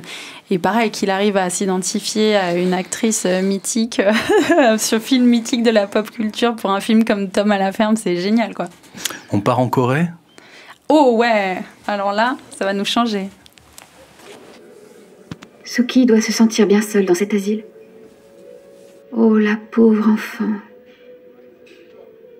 Est-ce qu'un instant, vous avez eu pitié d'elle ? Du tout. Pourquoi ? Il n'y a pas de raison. Dans mon monde, la naïveté est interdite. Et dans votre monde, aimer sa complice, n'est-ce pas de la naïveté ? Oui, et c'est interdit, évidemment. D'ailleurs, si un jour, on ne sait jamais, mon amour pour vous causait ma perte, n'ayez pas pitié de moi. L'amour. Qu'est-ce qu'un escroc connaît à l'amour ? Il y a eu le film Usual Suspects pour les problématiques d'argent, et il y a le film Mademoiselle, des enchevêtrements infinis pour les histoires de cœur. Voilà, alors, et c'est vrai que c'est ce dont je me souviens le plus. En fait, j'ai regardé Mademoiselle juste après avoir regardé Parasite, parce que voilà, je me disais, il se passe quelque chose quand même du côté des Coréens, là, il y a un truc un peu dingo. Et effectivement, c'est cette complexité scénaristique que je trouve brillante, ces twists en permanence. Il y a quand même un cinéma... Enfin, en tout cas, dans ces deux films-là, que j'ai trouvé brillant. Voilà, j'ai trouvé que c'était du cinéma brillant. C'est pour ça que je l'ai mis sur ma liste. C'est pas, je l'ai vu qu'une fois, Mademoiselle, je l'ai pas revu. J'ai trouvé quelque chose d'extrêmement intelligent, en fait, d'intelligent. Et en même temps, avec une esthétique à l'américaine, là, pour le coup. Sur ces deux films, on est pareil, on est sur des choses... On a l'impression d'être dans des gros films hollywoodiens, tellement les images sont belles. Enfin, sont belles, oui, surtout dans Mademoiselle. Donc, oui, pareil, j'ai été étonnée de cet aspect un peu complet, parce qu'évidemment, on n'a pas l'habitude du tout de voir ce cinéma américain traiter ce genre de sujet. Avec cette esthétique-là, j'ai trouvé que c'était très intéressant. Alors, originellement, c'était un livre anglais, écrit par Sarah Walters. Et en le transposant en Asie, donc à l'époque de la guerre du Japon et Corée, Park Chan-wook, c'est sa femme d'ailleurs qui lui a conseillé d'adapter ce livre, sentait qu'il pouvait toucher à une fable universelle, au-delà de l'Angleterre victorienne. Qu'est-ce que c'est l'oppression masculine sur les femmes? Qu'est-ce que c'est aussi le triomphe de la féminité à la fin? Je rappelle qu'une des deux femmes met une moustache pour pouvoir passer la douane et être libre, etc. On le sent dans ce film Mademoiselle, donc de Park Chan-wook. Le côté, c'est presque un testament sur l'amour. Ah, vous le voyez comme ça, un testament sur l'amour. En tout cas, oui, sur le rapport homme-femme. Oui, tout à fait. Et je pense même que ça aurait pu être adapté par n'importe quelle autre culture. En tout cas, si le but est d'en faire quelque chose d'universel, il y a énormément matière avec cette histoire-là, effectivement. Mais que ce soit en plus adapté dans une culture asiatique, je pense qu'il y a quelque chose de très piquant aussi là-dessus. C'est la revanche, comme vous l'avez dit, la revanche de la femme dans une culture où elle est particulièrement soumise et opprimée. Oui. Je ne sais pas si vous vous en souvenez, puisque je crois que vous l'avez vu qu'une fois, nous avez dit. Et oui. Après toute cette effervescence, ces tiroirs qui s'ouvrent et qui se referment, cette oppression hétérosexuelle qui a son pendant par un amour lesbien, le film se referme sur une porte. Vous savez, elles rentrent à la fin toutes les deux quand elles ont fui. Ouais. Elles se retrouvent toutes les deux dans une chambre et le film, une chambre japonaise, et le film se referme comme ça. Et c'est comme une porte fermée, c'est au spectateur de se dire qu'est-ce qui se passe après. Oui, c'est ça. De continuer à laisser le fantasme. Mais bon, on imagine que des choses très, très positives. Hein, mais non, je ne me souviens pas de cette image de la porte fermée. Je me souviens très bien, effectivement, de toute la sensualité que dégage ce film et ces images sans jamais être grossière. Je trouve que ça, c'est très réussi dans le film. Et quelque chose quand même de l'ordre d'une énorme farce, quoi. Quelque chose de... Ouais. C'est vrai. De très jubilatoire. C'est vraiment l'impression, oui, tout à fait, d'une pièce de théâtre où avec des entrées, des sorties et quelque chose disant mais prenez ça en pleine face et en même temps prenez ça avec un peu de distance. Et juste pour finir, toutes les séquences homosexuelles dans le film, les hommes devaient sortir. C'est vrai ? Les hommes de l'équipe technique, wow. Ils avaient installé à la demande du réalisateur, et pour que les actrices se sentent non épiées, non observées, vous connaissez ça, et ça a très bien marché, équipe réduite, et voilà, le caméraman n'était pas derrière la caméra, mais il était derrière l'écran vidéo de sa propre caméra. Est-ce que le réalisateur a suivi aussi cette... Je crois. Bon, il a joué le jeu, c'est bien. Crois. Il ne se l'est pas gardé pour lui tout seul. Je crois. D'ailleurs, Park Chan-wook dit que plus il vieillit, plus il mûrit en tant qu'être humain et qu'il est devenu féministe. Ouais. J'aime cette idée du parcours. Bah oui, et puis ça se ressent dans ce film, forcément. Vous prenez beaucoup l'avion ? Ah oui, ça m'arrive, oui. Parce que là, c'est raide, là, le voyage qu'on va faire. Bah, surtout de ce côté-là. Hein. Je prends l'avion de ce côté-là de temps en temps et ça me fait du bien. On part au Mexique avec Coco. Tout ça vient de mes formidables fans du monde des vivants. Ils me couvrent d'offrandes. J'en ai à ne plus savoir qu'en faire. Qu'est-ce qu'il y a ? C'est trop peut-être. Tu as l'air bouleversé. Non, c'est génial. Mais ? C'est juste que vous avez été mon modèle toute ma vie. C'est vrai, vous êtes celui qui a vraiment réussi. Mais est-ce que vous le regrettez ? D'avoir fait le choix de la musique par-dessus tout. Ça a été dur. De dire au revoir à mon village. De partir seul à l'aventure. De quitter votre famille. Si. Mais je ne pouvais pas faire autrement. On ne peut pas renier sa véritable destinée. Et toi, mon arrière-arrière-petit-fils, tu es fait pour être musicien. Toi et moi, nous sommes des artistes, Miguel. Nous n'appartenons pas à une famille. Le monde est notre famille. Voilà, c'est un extrait de Coco, co-réalisé par Lee Unkrich et Adrian Molina.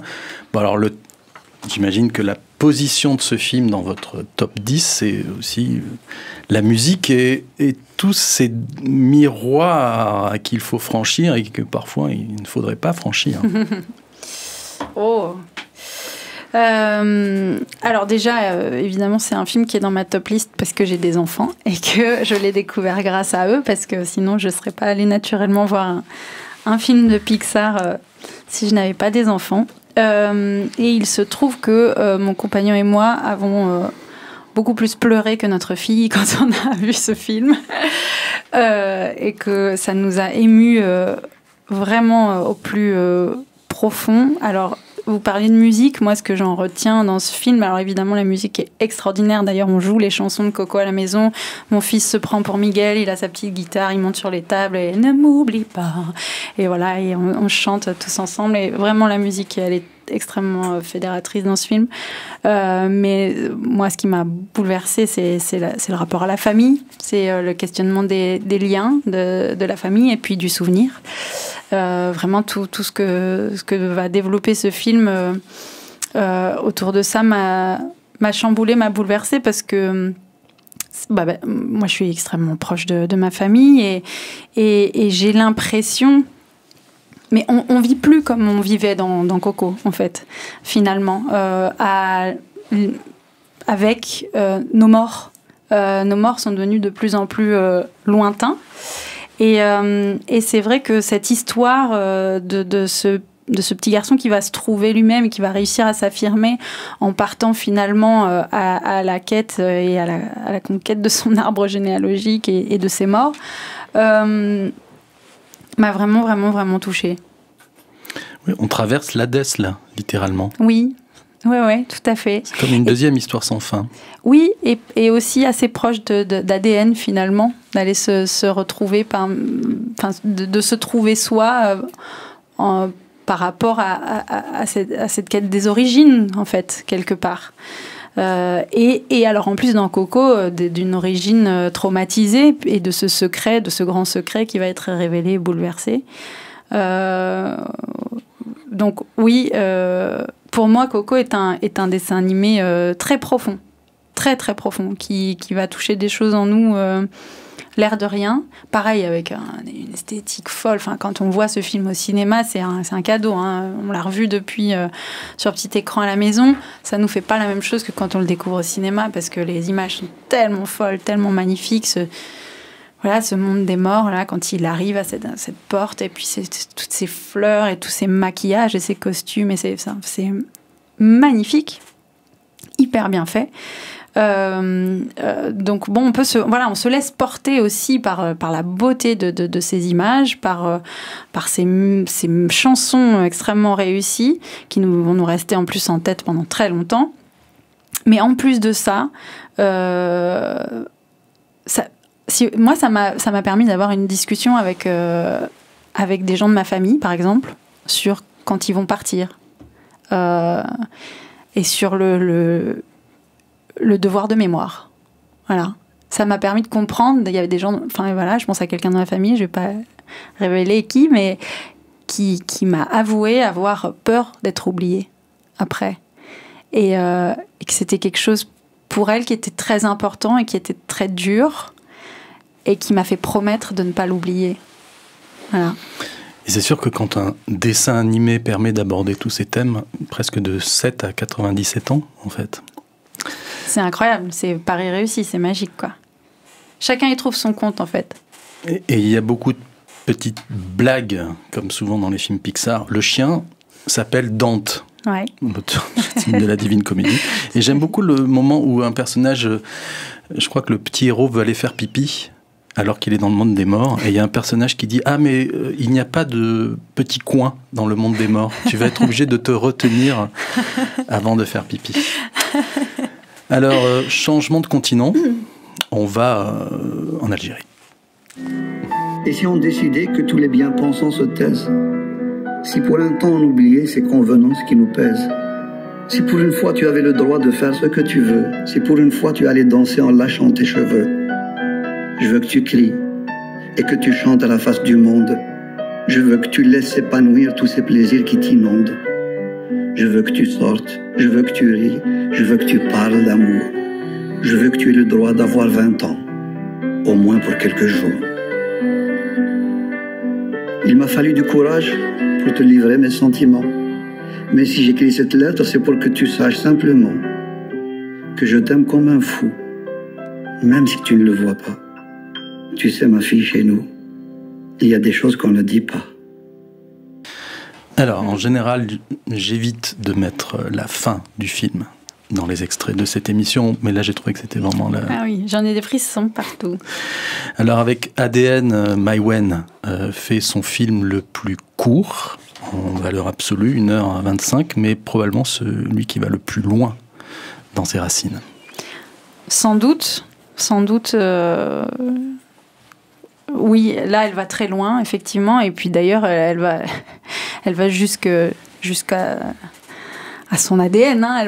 Elle va très profond, je dirais, dans tous ses corps.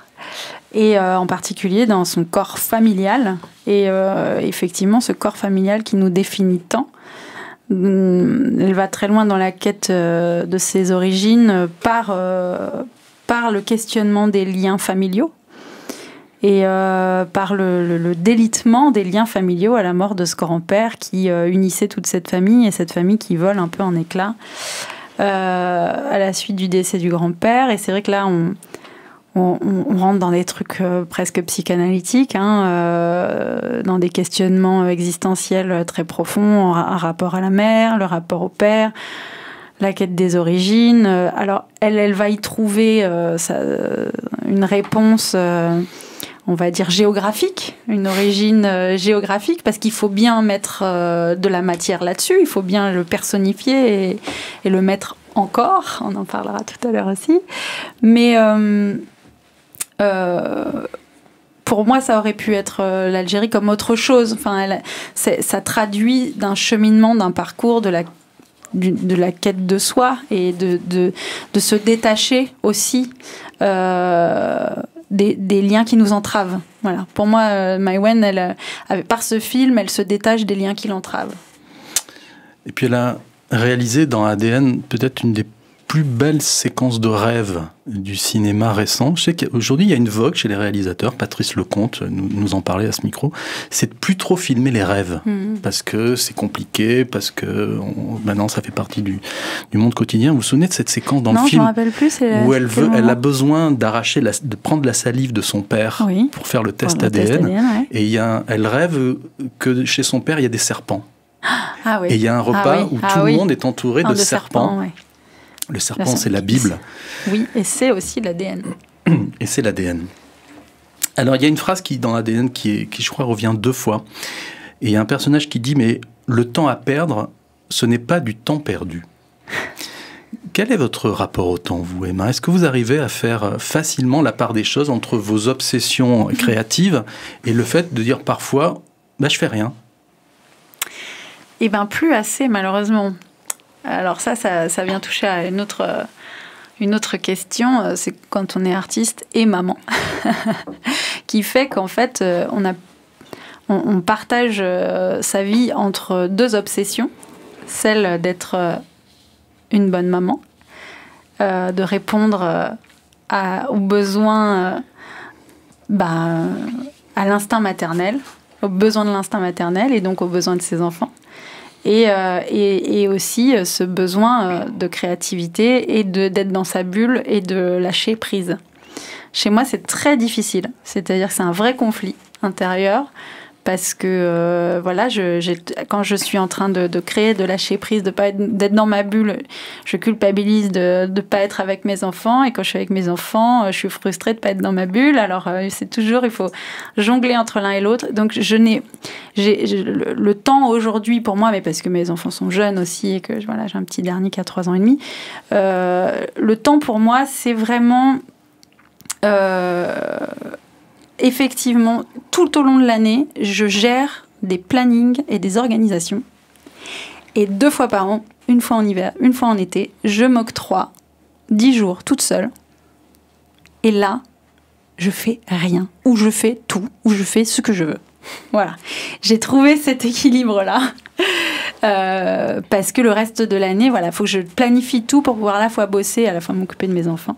Mais j'ai besoin de ces soupapes de récupération où j'ai un temps qui s'étire devant moi infini, où je peux soit rien faire, soit tout faire, soit faire ce que je veux. Voilà. Vous êtes comme sur la pochette de Vivante, votre CD, c'est-à-dire que vous vous arrêtez. Ouais. Alors là, on ne va pas faire un voyage dans l'espace, on va faire un voyage dans le temps. On va aller quelque part pendant la monarchie française. Pourquoi ils t'ont appelé Chardon ?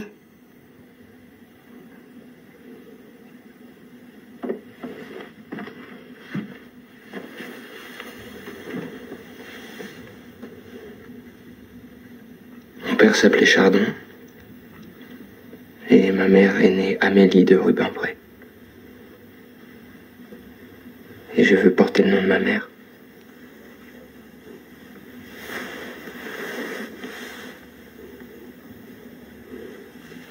Ça change rien pour moi. Tu as un seul nom. celui de mon amour. Oui, des fois ce qu'on dit hors micro, c'est intéressant. Non, mais j'étais en train de vous dire, on n'en a pas parlé, mais ADN, c'est vrai que je l'ai vu au moment où j'étais en train de travailler sur l'art des naufrages, et je me suis rendu compte par le film ADN que l'art des naufrages, ça fait ADN. Voilà. Ah, vous n'aviez pas vu ça ? Non, je ne l'avais pas vu avant. C'est le film de Maïwenn qui m'a fait... il faut lui écrire, il faut que vous rencontriez toutes les deux. Voilà, avec plaisir. Alors, c'était Les Illusions perdues, donc de Xavier Giannoli, qui est sorti il y a 2 ans et demi. Alors, le papa de Xavier Giannoli était journaliste. D'accord. Et donc, il est probable que Xavier Giannoli ait vu dans le monde de son papa toutes les imbrications qu'il y a dans Les Illusions perdues, comment on peut faire une vedette, comment on peut la détruire, comment tout ce que est dit peut être retenu contre vous. Exactement. Qu'est-ce qui vous a touché, vous, Emma, dans ce film ? Moi, ça m'a fait penser J'étais une grande fervente lectrice de Zola quand j'étais adolescente, et mon livre de chevet, c'était Nana. J'adorais ce bouquin. Bon, Supernova, c'est un peu une forme de... vraiment beaucoup plus modestement. Supernova étant mon roman sur le télécrochet, mais en tout cas, les mécanismes sont un peu les mêmes. Effectivement, de parler de cette capacité qu'a la société à sacraliser des personnes et d'en faire des personnages dans lesquels il se projette et dans lesquels il y met tout ce qu'il désire de gloire, de paillettes, de réussite et voilà. Et comment il a la capacité, comment cette société a la capacité aussi de détruire sa chose, son œuvre. Et effectivement, comment est-ce que oui, on appelle ça les illusions, les fantasmes, les espérances, les espoirs de ces jeunes sont mis au service de la réalisation de ce fantasme et de ce rêve. Comment ils sont utilisés finalement pour au final se retourner contre eux. Et voilà, et ça c'est quelque chose que moi dans le télécrochet je connais bien et j'ai bien analysé, quoi. C'est quelque chose qui me parle par mon propre parcours et que j'ai voulu retranscrire dans mon roman Supernova. Donc oui, et puis il y a ce côté vraiment un peu comme All That Jazz, d'aller jusqu'au bout des choses, jusqu'à la destruction, quoi. Il y a une phrase, moi, qui m'a presque fait pleurer dans le film, en le revoyant, grâce à vous. C'est à un moment, il y a un personnage qui dit, à propos donc de Benjamin, il dit mais vous savez, à Paris, les gens n'aiment pas forcément le talent. C'est-à-dire que finalement, c'est pas forcément le talent qui compte le plus. Non. Ça peut être le réseau. Oui, dans ce cas précis, c'est le charme. Voilà, il y a quelque chose de très séducteur. La séduction est très importante. Le charme, le côté aussi très naïf, parce que c'est plus manipulable. Oui, quelque chose, le nouveau, de la nouveauté. C'est un nouveau visage. Oui, c'est frais. Il y a quelque chose de la fraîcheur. Et puis, effectivement, petit à petit, le réseau, les connaissances qui vont vous faire monter, vous pousser jusqu'au sommet. Oui, il y a cette phrase dans le film où la voix off dite par Xavier Dolan dit dans la vie de tout un chacun, il y a toujours à Paris une semaine où on sombre corps et âme, sauf si on a de l'argent. Oui, l'argent roi, évidemment. Il faut dire que Balzac, il était royaliste. C'est-à-dire qu'il prend aussi un malin plaisir à montrer que c'est difficile de sortir de sa classe sociale. Il n'était pas du tout un républicain. Mais sa manière aussi de montrer ces personnages comme un peu comme des souris en laboratoire, c'est-à-dire qu'on va et vient et on se dit mais comment est-ce qu'il va y arriver ? Non, on va lui faire une petite touche comme ça dans la carapace et tout va s'effondrer. Exactement. Et en même temps, l'extrait qu'on a écouté, ça veut dire que cette jeune femme, elle l'a vraiment aimé, la chanteuse Coralie. Ouais. Parce qu'elle dit, je m'en fous si t'es pas noble. Bien sûr. Oui, comme d'habitude, l'amour un petit peu adolescent et fantasmé, quoi, parce que il sauve pas malheureusement. Notre dernier film est arrivé pour cette émission, c'est Encore de Cédric Clapiche. C'est une forme d'entorse grave, qui peut être assez méchante si ce n'est pas soigné correctement. C'est-à-dire ? Suivant le traitement que vous faites, et surtout en fonction de l'assiduité de votre rééducation, la cheville risque de ne pas récupérer toute sa souplesse, et ça va interdire certains mouvements, comme remonter sur pointe par exemple, ça peut s'avérer compliqué. Ah bon ? Il faut attendre 3 à 4 mois avant d'être sûr, mais si c'est ce que je pense, il faudra faire une intervention chirurgicale. Et là, ça va être plus compliqué. S'il y a une opération, il faudra vraiment un arrêt total des activités sportives. Pendant 1 an, enfin, plutôt même 2 ans. 2 ans? Parfois plus. Mais en règle générale, 2 ans suffisent pour être sûr que l'articulation se remette intégralement. On va faire les choses dans l'ordre et vous revenez me voir dans 3-4 mois. Mais c'est pas possible, 2 ans. J'ai 26 ans, c'est maintenant qu'il faut que je danse. C'est ça, ou ne plus jamais danser. Un des meilleurs jeux de mots de titre de l'histoire du cinéma récent. Oui. Encore, le corps, et encore, encore, il faut se remettre en question. Exactement, et puis oui, effectivement, comment est-ce que dans ce métier de la danse, mais comme je réalise aussi comme dans le métier du chant, on est dépendant de son corps. Une volonté et le travail ne suffit pas. Quand le corps lâche, voilà, ça remet tout en question, la vie s'effondre. Là, par exemple, en ce moment, moi, j'ai des extinctions de voix qui me... Voilà, j'ai un concert demain, j'ai des extinctions de voix, c'est vraiment un gros problème. Alors cette fille-là, elle est effectivement danseuse professionnelle à l'opéra, elle se blesse et là on lui dit que c'est la catastrophe, qu'elle a une blessure grave et qu'elle ne pourra pas danser pendant longtemps, qu'elle a une lourde rééducation. Le premier réflexe, effectivement, c'est celui de vouloir tout abandonner. Finalement, je sais que je suis peut-être plus faite pour ça. Et puis, en fait, la vie... Le destin va la ramener vers la danse, mais d'une toute autre façon et d'une façon encore plus nourrissante, encore plus riche pour elle, et qu'elle n'aurait jamais découverte s'il n'y avait pas eu la blessure.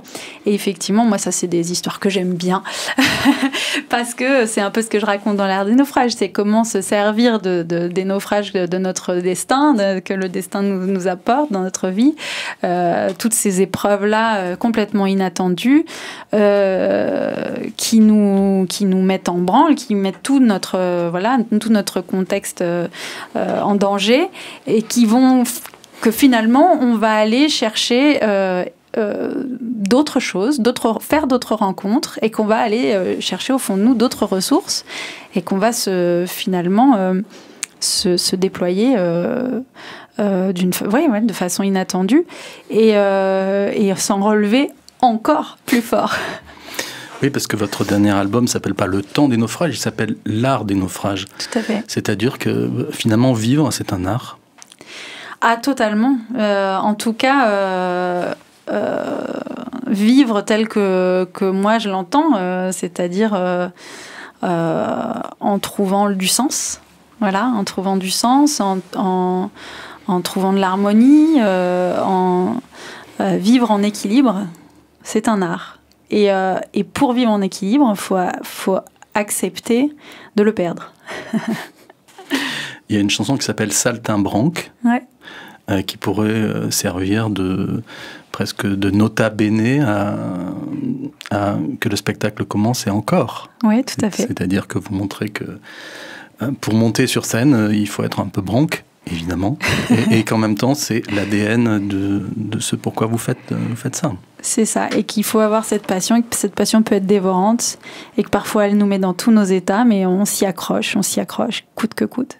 Voilà, je précise pour les auditeurs du Vrai Monde que dans cet album, il y a aussi une chanson sur le fait d'être maman. Ouais. Qui s'appelle Nouveau Monde. Comme il n'y a pas eu beaucoup de relations familiales dans votre choix de film, je le précisais. Alors, juste une précision sur Encore. Figurez-vous que Cédric Lapiche, sa source d'inspiration, ça a été Le Roi Lion. Incroyable. Le film, c'est-à-dire la capacité, quand on a perdu son papa ou sa maman dans le film, sa maman, c'était de se recréer une nouvelle vie. C'est bizarre, il n'a pas puisé dans le patrimoine, on va dire, de films genre Black Swan. Il voulait au contraire arrêter de montrer que la danse, c'était un nœud de vipère, le monde de la compétition artistique, mais qu'il avait remarqué, en faisant des documentaires, qu'il avait remarqué beaucoup de fraternité, de sororité là-dedans? Dans ce milieu. Oui, c'est ce que j'ai remarqué aussi, parce que quand j'ai regardé encore, j'étais dans la période où je regardais beaucoup de choses sur la danse. Notamment, il y avait d'excellents documentaires sur Arte qui s'appelaient Graines d'étoiles ou un truc comme ça, où on suivait sur plusieurs années le développement de parcours et de carrière de jeunes graines de l'opéra de Paris. Et c'était ce qui était frappant, c'était cet esprit effectivement totalement fraternel et solidaire, alors qu'en fait ils sont sans arrêt mis en compétition les uns avec les autres, et à la fois ils sont mis en compétition, mais à la fois ils doivent aussi créer des choses ensemble extrêmement fortes. Et j'ai trouvé qu'en plus aux âges auxquels ils commencent, c'est-à-dire à la jeune adolescence, ils se retrouvent là tous, ils ont 11-12 ans au début quoi, où on leur apprend finalement beaucoup plus vite des choses d'adultes, des choses de grands, des choses très humaines, du lâcher-prise, de l'acceptation, de l'humilité, de la droiture. Et ce n'était pas que, alors c'est l'image que j'en avais avant de regarder ces documentaires, extrêmement discipline, très dur, très cassant pour un enfant, etc. Et en fait, je me suis rendu compte que c'était un préjugé qui était finalement pas si fondé que ça, parce qu'effectivement, il y a beaucoup de discipline et il faut être hyper carré, puis très travailleur, mais qui avait tout un tas de choses à côté extrêmement constructives pour ces êtres-là. Et d'ailleurs, tous les danseurs que j'ai pu rencontrer, parce que j'en ai rencontré certains, les danseurs étoiles sont des êtres vraiment très développés, très conscients et très brillants en règle générale. Donc c'est qu'ils ont réussi par le corps finalement à incarner une forme d'esprit que je trouve hyper intéressante. Ainsi s'achève votre parcours à travers l'histoire du cinéma, mais il y a encore une petite étape à franchir. Ah ouais. Vous êtes prête J'en ai entendu parler. Vous êtes prête pour le petit questionnaire rituel? Oui, bien sûr. Alors, question courte, réponse courte. Ouais. Où étiez-vous lors du passage à l'an 2000, le 31 décembre 1999 à 23h59? Une grosse boum chez mon petit ami de l'époque. Je devais avoir 16-17 ans et j'étais en train d'essuyer du vomi. Ah, vous l'avez voulu, hein. Pas le mien, je précise. Quel est le livre, sans commentaire, je pourrais rebondir, hein. Quel est le livre que vous avez le plus offert? Alors, je ne sais pas si je l'ai offert, mais en tout cas, je l'ai beaucoup prêté parce qu'à chaque fois, je demande à ce qu'on me le ramène. Il s'appelle « N'oublie pas les oiseaux » et c'est un livre de Muriel Magellan, qui est une autrice que j'aime beaucoup, avec qui j'ai travaillé sur l'art des naufrages, la version spectacle, et qui raconte un parcours amoureux, chaotique, atypique, extrêmement fort. Et justement, qu'il a révélé à elle-même et qui n'est pas forcément un parcours idyllique, qui est loin d'être un amour idyllique, mais un amour en tout cas extrêmement révélateur à soi. Si vous pouviez ressusciter une personnalité historique pour un dîner en tête-à-tête, ce serait qui? Alors là, franchement, j'ai beaucoup réfléchi. Et c'est fou à dire, mais je pense que ce serait Jésus. Bah ouais. Alors, figurez-vous que... Il y a beaucoup de demandes pour lui dans cette émission. J'imagine. Mais voilà, on a parlé un peu de mon rapport à Dieu. Voilà. Et je trouve quand même vachement balèze, parce que moi, avec mon postulat que Dieu, c'est la somme de tout, je trouve quand même balèze qu'un mec ait réussi à dire à l'humanité que la force suprême, parmi toutes les forces qui habitent cet univers, c'est l'amour. Qu'il en ait fait son cheval de bataille, qu'il en soit mort, et qu'il ait réussi à convaincre tous ces millions de personnes derrière, ça inspire quand même. Imaginons que vous soyez en conflit avec quelqu'un et vous vous dites « Non, ça a assez duré, je veux enterrer l'âge de guerre, je vais faire un pas vers lui ou vers elle ». Quel est le DVD que vous envoyez par la poste pour bien vous faire comprendre? Eh bien, je pense que ce serait La Vita è bella. La vie est belle de Benigni. Parce que franchement, si on arrive à tout sublimer, même les camps, alors on peut bien passer une broutille de disputes amicales. Est-ce que vous vous êtes déjà retrouvé, Emma Domas, dans un musée, et puis au détour d'un couloir sans penser à rien, vous vous retrouvez face à une peinture, un dessin ou une sculpture, vous marquez un temps d'arrêt et vous vous dites « mais c'est moi que je suis en train de voir ». Oui, tout à fait, ça me fait ça à chaque fois que je regarde La jeune femme à la perle. Non, pas du tout. Ou Mona Lisa. Je suis la muse de tant de peintres. Vous êtes plus jolie que Mona Lisa. Ah, il paraît qu'elle avait un charme fou à son époque. Faut pas déconner. Hein. Non, alors non, ça ne m'est jamais arrivé. Cela dit, j'aimerais bien que ce soit fait pour des choses un petit peu déstructurées. Ouais, en tout cas, j'aimerais bien être peinte par quelqu'un qui a un regard effectivement qui va au-delà de quelque chose de beau et d'esthétique, comme je l'ai dit si souvent dans cette émission. J'aimerais bien qu'il aille creuser au fond du regard. Est-ce que vous avez déjà pensé à la musique que vous voudriez que vos proches entendent le jour de vos funérailles? Alors, j'y avais pas pensé, mais grâce à vous, du coup, je me suis projetée. Et donc, je rejoins la team Jesus sur ce coup-là, et j'irai sur All You Need Is Love des Beatles. Quelle est la dernière fois que vous êtes passé devant la maternité où vous êtes venu au monde?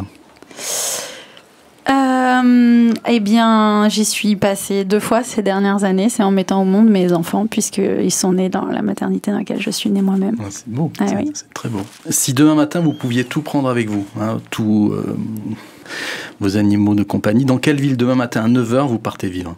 Je pars vivre à Itacaré, dans mon village brésilien, où on a déjà un petit pied-à-terre et on va régulièrement, mais où je me vois bien finir mes jours. Et est-ce que, avant de prendre une grande décision artistique ou personnelle, vous avez un toc, un gris-gris ou un rituel? Marguerite Duras disait qu'elle ne pouvait se mettre à écrire que si son lit derrière elle était impeccablement fait, qu'elle pouvait passer 3 quarts d'heure à refaire tous les angles et que c'est devenu une obsession pour elle. Non, j'ai pas de toc, j'ai pas de gris-gris. Par contre, je vais revenir sur la notion d'équilibre et d'alignement. C'est-à-dire que je pense que moi, je suis quelqu'un qui peut vraiment écrire que quand il est harmonisé, équilibré. Disons que j'ai l'impression que je passe par toutes sortes d'états émotionnels et psychiques dans ma vie en fonction des choses qui m'arrivent, et qu'il n'y a qu'une fois que vraiment je les ai bien expérimentées dans mon corps, dans ma tête, que je les ai bien analysées, que je peux me mettre à écrire. Merci beaucoup. Où est-ce qu'on va pouvoir vous voir sur scène ces prochaines semaines? Eh bien, écoutez, je donne un concert à Saint-Priest, à côté de Lyon, le 13 juillet prochain. J'organise avec mon association sur Avignon, une asso qui s'appelle Les Enfants Sauvages Musique, un événement autour de la jeune génération des auteurs-compositeurs. Et donc, ce sera le 18 juillet, en plein Festival d'Avignon, au cabaret Le Délirium. Et ensuite, j'irai animer un stage d'écriture à La Rosière, dans les Alpes. Alors, je précise que votre premier roman, Supernova, donc, est paru chez Scrinéo.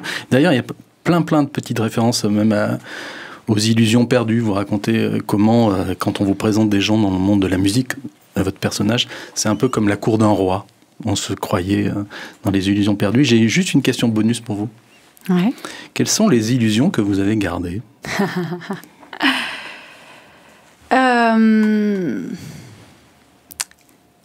Quelles sont les illusions que j'ai gardées, pas celles que j'ai acquises, hein. Que la vibration du chant est extraordinaire. C'est ma réponse à toutes mes blessures. Merci beaucoup, Emma Domas. Et je précise que dans Lire Magazine, vous avez écrit un texte qui est un hors-série sur Colette. Et vous... Je suis chroniqueuse musicale dans Lire Magazine. Vous êtes chroniqueuse musicale, et là vous avez parlé de la chanson « Il venait d'avoir 18 ans » de Dalida, oui, en faisant des parallèles avec la vie de Colette. Tout à fait. Merci beaucoup, à bientôt. Merci.